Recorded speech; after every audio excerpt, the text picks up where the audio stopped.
Everyone, welcome to my Disha academy and here I am Rishabh Pandey. और आज हम लोग बात करने वाले हैं एसईओ समिट की। देखो, एसईओ समिट अभी हाल ही में एंड हुआ था उज्बेकिस्तान के समरकंद के रीजन में, और बहुत सारी चर्चाएं यहाँ पर गर्म थी क्योंकि दो नए देशों को भी इसका पार्ट बनाने की बात हुई, ईरान और बेलारूस।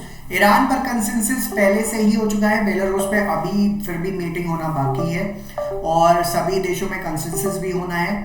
तो एक इम्पॉर्टेंट एस्पेक्ट आया इस मीटिंग को लेकर, तो हम लोग बहुत सारी चर्चाएं आज के सेशन में करने वाले हैं। तो मैं एक बात कहना चाहता हूँ सभी से, जिन्होंने भी इस सेशन को अभी तक लाइक और शेयर नहीं किया, do like and share guys, ताकि और भी लोग हमारे साथ कनेक्ट हो सके। एंड फर्स्ट ऑफ ऑल एक बात मैं कहना चाहता हूँ, जिन लोगों ने अभी तक सब्सक्राइब नहीं किया, तो मैं एक बात बता दूं, बहुत सारे द हिंदू के इंपॉर्टेंट सेशन चल रहे हैं और हर सेशन के साथ मैं आपको एक टॉपिक कवर कराता हूं। तो अभी तक अगर आपने कोई भी सेशन नहीं देखा तो प्लीज जाकर लिंक पर क्लिक करिए, उस सेशन को वॉच करिए और अपने बढ़िया से नोट्स बना के लॉन्ग आंसर लिखिए, ताकि आपकी जो लॉन्ग आंसर के टाइम पर मेहनत होती है ना, वो थोड़ी सी आसान हो सके। तो चलिए आज के सेशन में हम लोग बढ़ते हैं और देखते हैं आज क्या क्या है हमारे पास पढ़ने के लिए। तो सबसे पहले अगर हम लोग बात करें तो आज एसईओ समिट में हम लोग डिस्कशन करेंगे कंप्लीट हिस्ट्री और उसके इंपॉर्टेंट फैक्ट। एंड गाइस, सबसे बड़ी बात अगर मैं आपको बताऊं तो एसईओ समिट बहुत इंपॉर्टेंट हो चुका है 2017 से ही, जब इंडिया इसका मेंबर बना था, और इसी साल भारत के साथ साथ पाकिस्तान भी इसका मेंबर बन गया था।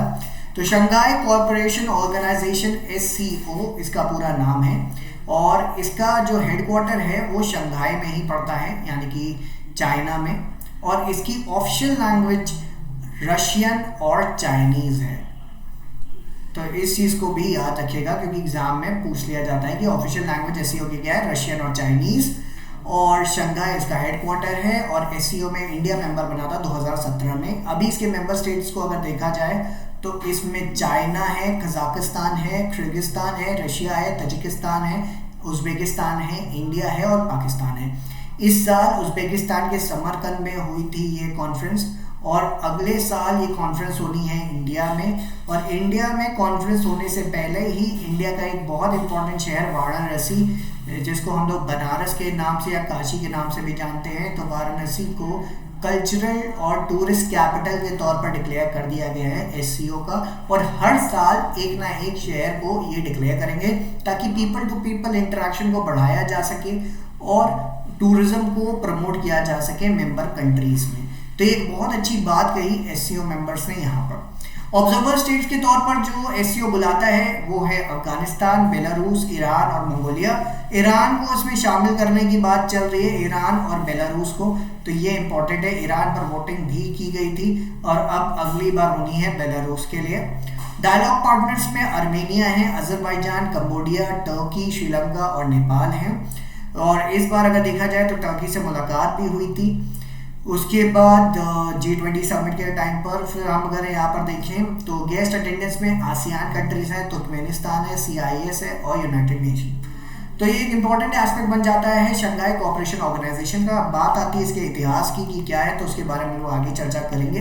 ये आपको एक प्यारा शहर समरकंद दिखाई दे रहा है। हिस्टोरिकली हम इसको प्यारा जरूर कह रहे हैं, लेकिन अगर हिस्टोरिकली देखें तो भारतीयों के और अफगानिस्तान के लोगों के, पाकिस्तान के लोगों के, यानी कि टोटल इंडियन सब कॉन्टिनेंट की बात करें तो इंडियन सब कॉन्टिनेंट के खून से रंगा है ये देश।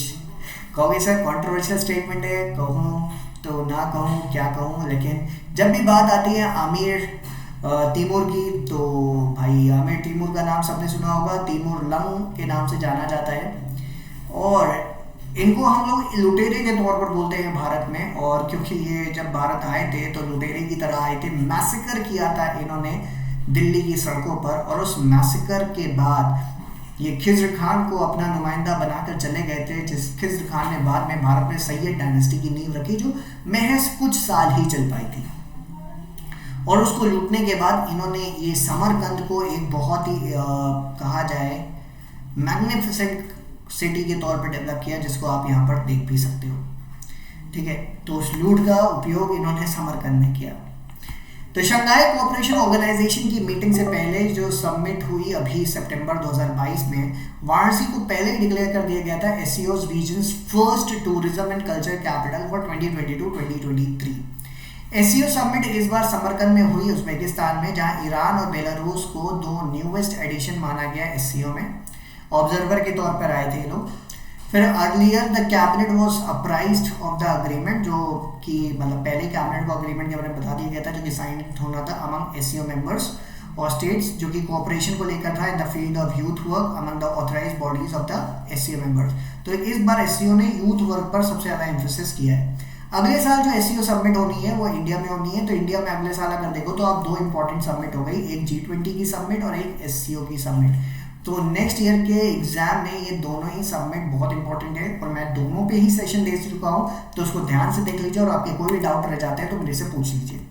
वाराणसी कल्चरल टूरिज्म को कैपिटल के तौर पर डिसाइड किया गया नए रोटेटिंग इनिशिएटिव में, ताकि पीपल टू पीपल कॉन्टैक्ट और टूरिज्म को बढ़ाया जा सके सभी मेंबर स्टेट्स में। तो इससे क्या होगा, टूरिज्म का जो एक रेवेन्यू है, जो टूरिज्म इकोनॉमी है, वो सभी कंट्रीज में प्रमोट होगी। ईच ईयर मतलब बोला गया कि हर साल एक कल्चरल हेरिटेज जो किसी भी स्टेट की होगी, मतलब रोटेशन के बेसिस पे चलेगा, उसको हाईलाइट करके टाइटल दिया जाएगा कल्चरल और टूरिज्म कैपिटल का, ताकि वहाँ पर इस प्रेसिडेंसी को बढ़ावा दिया जा सके।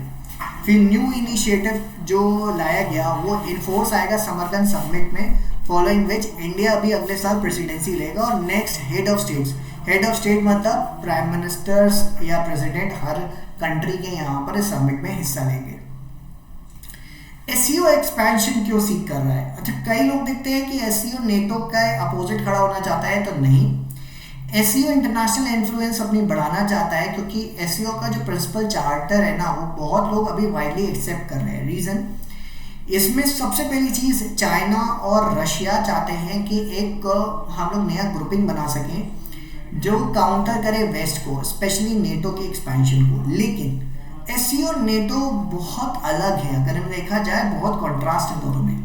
एंड नेटो का जो एक्सपेंशन है वो टोटली डिफरेंट है। एससीओ जहाँ एक कोऑपरेटिव ऑर्गेनाइजेशन है जिसमें एक फंडामेंटल कॉन्सेप्ट है नॉन अलाइनमेंट का, यानी कि हम किसी भी पक्ष में नहीं जाएंगे और वो किसी भी थर्ड पार्टी को टारगेट नहीं करने का उसका सबसे बड़ा मेन ऑब्जेक्टिव है। उसी जगह नेटो की बात करें तो उसकी कोल्ड वॉर थिंकिंग अभी भी है। नेटो का लॉजिक है कि नए एनिमीज बनाना ताकि अपना एग्जिस्टेंस बना रहे। तो इस तरह नेटो हमेशा एनिमीज बनाती है और एग्जिस्टेंस को अपने बरकरार रखती है। एससीओ के बारे में कुछ इंपॉर्टेंट फैक्ट्स बताएं तो एससीओ एक परमानेंट हेडक्वार्टर है इसका शंघाई में, तो एक permanent intergovernmental international organization है। ये यूरेशियन है, मतलब यूरोप और एशिया के मेंबर्स इसमें हैं, इसलिए यूरेशियन बोला गया इसको। पॉलिटिकल, इकोनॉमिक और मिलिट्री ऑर्गेनाइजेशन है जिसका मेन ऑब्जेक्टिव है मेंटेन करना पीस, सिक्योरिटी और स्टेबिलिटी रीजन है। एससीओ को क्रिएट किया गया था साल 2001 में और इसका अगर चार्टर बोला जाए तो साइन किया गया था साल 2002 में, यहाँ पर दिया हुआ है, और इन चार्टर फोर्स में आया 2003 में। तो ये तीनों ही ईयर आप याद रखेंगे, इंपॉर्टेंट है।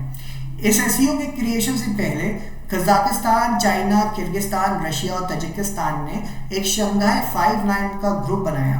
शंघाई 5 1996 में इमर्ज की एक सीरीज ऑफ बॉर्डर डिमार्केशन, यानी कि बॉर्डर डिस्प्यूट को खत्म करते हुए ये बेसिकली ग्रुप बनाया गया था, ताकि जो फॉर्मर सोवियत रिपब्लिक्स थे जो कभी सोवियत का पार्ट हुआ करते थे और उनका जो चाइना से बॉर्डर है वहां पर स्टेबिलिटी बनी रहे, डिस्प्यूट कभी ना हो।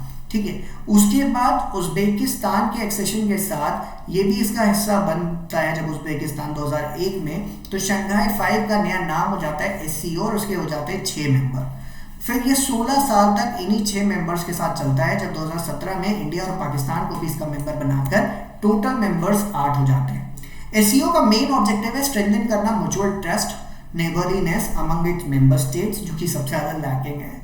Promoting effective cooperation in politics, trade, economy, research and technology and culture. तो कल्चर को देखते हुए आप वाराणसी का एग्जांपल देख सकते हो कि एससीओ ने अभी कल्चर में क्या किया, तो वाराणसी को उन्होंने प्रमोट किया है। Enhancing ties in education, energy, transport, tourism, environmental protection, और साथ ही साथ मेंटेन करना और इंश्योर करना peace, security and stability in the region. SCO का मेन सबसे ज्यादा एम्फसाइज करते हुए ऑब्जेक्टिव इस बार का ये था।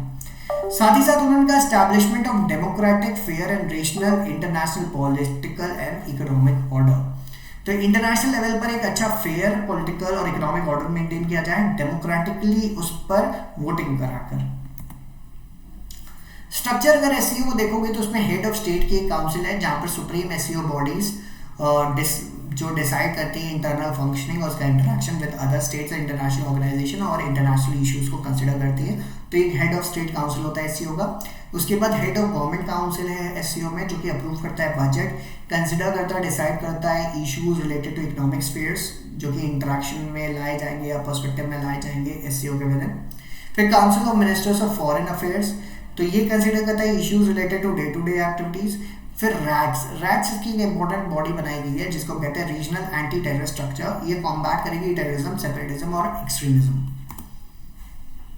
अब एक रिवीजन करा जाए तो SCO Shanghai Cooperation Organization intergovernmental organization है, सिक्योरिटी अलायंस है जिसमें रशिया, चाइना और 4 सेंट्रल एशियन कंट्रीज थी। बाद में 2017 में इंडिया और पाकिस्तान इसके मेंबर बने। फाउंडेशन शंघाई 5 के तौर पर है। फिर 1999 में बिश्केक ग्रुप बनाया गया जो बॉर्डर पे जो क्रिमिनलिटी को काउंटर करने के लिए था। फिर 2001 में उज्बेकिस्तान इसको ज्वाइन करता है, तब इसका नाम एससीओ पड़ जाता है। तो 15 जून 2001 को Shanghai Cooperation Organization founding declaration sign होता है। बेसिकली साइन होता है 2002 में, ठीक है, और 2003 में इम्प्लीमेंट होता है। 2008 में ईरान सबमिट करता है official application for full right of SCO membership, लेकिन इसको ग्रांट नहीं की जाती। फिर 17 में भारत और पाकिस्तान इसके मेंबर बनाए गए। तो गोल्स और काउंसिल स्ट्रक्चर्स यहाँ पर आप उसको भी रिवाइज कर सकते हो। तो एक पूरा रिविजन नोट्स हमने आपको यहाँ पर प्रोवाइड किया है। Now the question for today is what is the relevance of grouping for India. इस पर आपको आंसर लिखना है 250 वर्ड्स में and I will be awaiting it, ठीक है। सो गाइस, बहुत सारे लॉन्ग आंसर्स मैंने आपको लिखने के लिए दिए हैं। Do write it and send it to me. So आज के सेशन के बाद मैं आपको फिर से बताना चाहूँगा हमारे यूपीएससी बैच 2023 के प्रोग्राम हाइलाइट्स, जहाँ पर आपको दिए जा रहे हैं live classes, prelims test series जिसमें 35 plus all India level prelims test दिया जा रहे हैं, मेंस टेस्ट सीरीज जिसमें 42 plus all India level mains test series दी जा रही है, 18 प्लस बुक्स, उसके साथ recorded lectures, personal mentorship, monthly magazine, community platform का एक्सेस जो 24/7 डाउट सॉल्विंग करेगा, रिविजन क्वेश्चंस, करंट अफेयर्स और डेली क्विज़ेस। तो आज के सेशन में जितनी चीजें मैंने बोली थी, SCO submit, complete history, important facts सब कवर किए, रिवाइज भी कराए, इसको रिवाइज करिए। कोई भी डाउट होता है मेरे से बताइए। Clear? So thanks for watching and God bless you all.